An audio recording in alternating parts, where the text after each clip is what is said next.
ವರ್ಷಕ್ಕೆ 100 ದಿನಗಳ ಕಾಲ ಅವರಿಗೆ ಉದ್ಯೋಗ ಕೊಡ್ತಕ್ಕಂಥ ಕಾರ್ಯಕ್ರಮ ಅದು ಕಾನೂನು ಮಾಡೋದು ನಿಮ್ಮ ಹಕ್ಕು. ಪ್ರತಿಯೊಬ್ಬರಿಗೂ ಸಹ ಹಕ್ಕು ಸಿಗಬೇಕು ಅಂತ ಹೇಳಿ ನಮ್ಮ ಸೋನಿಯಾ ಗಾಂಧಿ ಅವರು, ಡಾಕ್ಟರ್ ಮನಮೋಹನ್ ಸಿಂಗ್ ಅವರು ಮಾಡಿದ್ರು. ಆದ್ರೆ ನಾಳೆ ಜುಲೈ 1ನೇ ತಾರೀಕಿನಿಂದ ಅದನ್ನೇನೋ ಜಿ ಅಂತ ಹೇಳಿ ಮಾಡ್ಕೊಂಡು ಅದನ್ನ ತೆಗಿಲಿಕ್ಕೆ ಪ್ರಯತ್ನ ಮಾಡ್ತಾ ಇದ್ದಾರೆ. ಈ ಹೋರಾಟಗಳ ಕಾಂಗ್ರೆಸ್ ಪಕ್ಷ ನಿಮಗೆ ಬೆಂಬಲ ಕೊಡುತ್ತೆ. ಈ ಹೋರಾಟಗಳೆಲ್ಲ ಕಾರ್ಮಿಕ ಹೋರಾಟಗಳಾಗಿ ನೀವು ಮಾಡ್ಬೇಕೇ ವಿನಃ ಕಾಂಗ್ರೆಸ್ ಪಕ್ಷ ಏನ್ ಮಾಡ್ತಾ ಇರುತ್ತೆ ಕಾಯ್ಬೇಡಿ. ಕಾಂಗ್ರೆಸ್ ಪಕ್ಷ ಏನ್ ಮಾಡ್ತದೆ, ರಾಜಕೀಯ ಮಾಡಿ ವಿಸಿಟಿಂಗ್ ಕಾರ್ಡ್ ಮಾಡಿಕೊಂಡು ನಾನು INTC ನಾಯಕ, ನಾನು ಲೇಬರ್ ನಾಯಕ ಅನ್ಕೊಂಡು ಓಡಾಡ್ತಾರೆ ವಿನಃ ನಿಮ್ಮ ಹೋರಾಟ, ನಿಮ್ಮ ಮಕ್ಕಳ ಉಜ್ವಲವಾದ ಭವಿಷ್ಯಕ್ಕೆ ಏನಾದ್ರು ಕೆಲಸ ಆಗ್ಬೇಕಂದ್ರೆ ಹೋರಾಟಗಳು ನೀವೇ ಮಾಡ್ಬೇಕಾಗುತ್ತೆ ವಿನಃ ಬೇರೆ ಯಾರು ಮಾಡ್ಲಿಕ್ಕೆ ಆಗೋದಿಲ್ಲ. ನಾಯಕರಿರ್ತಾರೆ, ಅವ್ರು ಮಾರ್ಗದರ್ಶನ ಕೊಡ್ಬೇಕು. ಯಾಕಂದ್ರೆ ಸಂಜೀವ್ ರೆಡ್ಡಿ ಮತ್ತು ಅಡ್ಡಿಯಂತಯ್ಯನವರು ದೊಡ್ಡ ಉದಾಹರಣೆ. ಇವತ್ತು ಸಹ ಅವ್ರಿಗೆ ಬೆಂಗಳೂರಲ್ಲಿ ಮನೆ ಇಲ್ಲ ಅಡ್ಡಿಯಂತಯ್ಯನವ್ರಿಗೆ.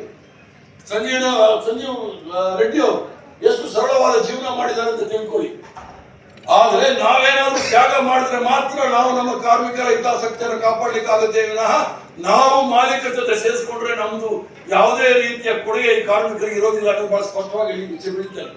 ಯಾಕಂದ್ರೆ ನನಗೆ ಅಡ್ಡಿಯಂತಯ್ಯನವರು INTC ನಲ್ಲಿ ಯಂಗ್ ವರ್ಕರ್ಸ್ काउंसिल प्रेसिडेंट ಮಾಡಿದ್ರು.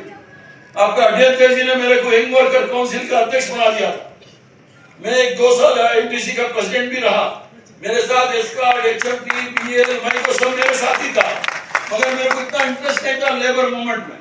जो लेबर मूवमेंट करता है उसको मैं मदद करता था.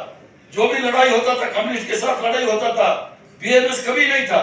अभी पूरा BMS पूरा आ गया है देश में, क्योंकि हमारा कमजोरी है. अगर हम मजबूती के साथ लड़ते हैं तो कोई नहीं होता है. हमारा बच्चा है अनूप, उसका बाप के साथ हमारा अच्छा रिश्ता था. जब उसका स्टेट में गए गोली भी चला दिए थे. तो labour movement we have to fight. Labor movement is no doubt it is a big movement, but not a political movement. It is the fight for your rights. ಅದನ್ನ ನೀವೆಲ್ಲರೂ ಸಹ ಗಂಭೀರವಾಗಿ ಯೋಚನೆ ಮಾಡಬೇಕಾಗುತ್ತೆ. ನಮ್ಮ ಜೀವನದಲ್ಲಿ ಅದಕ್ಕೆ ನಾನು ಮೊದಲು ಮಾತಾಡುವಾಗ ಹೇಳಿದೆ, ಎಲ್ಲಿ ಕೆಲಸ ಮಾಡಕ್ಕೆ ಅವಕಾಶ ಸಿಗುತ್ತೆ ಅಲ್ಲೆಲ್ಲ ಕೆಲಸ ಮಾಡ್ಕೊಂಡು ಹೋಗಿ. ದೇಶಭಕ್ತಿ ಅಂತ ಹೇಳಿದ್ರೆ ಯಾವುದೋ ಧರ್ಮದ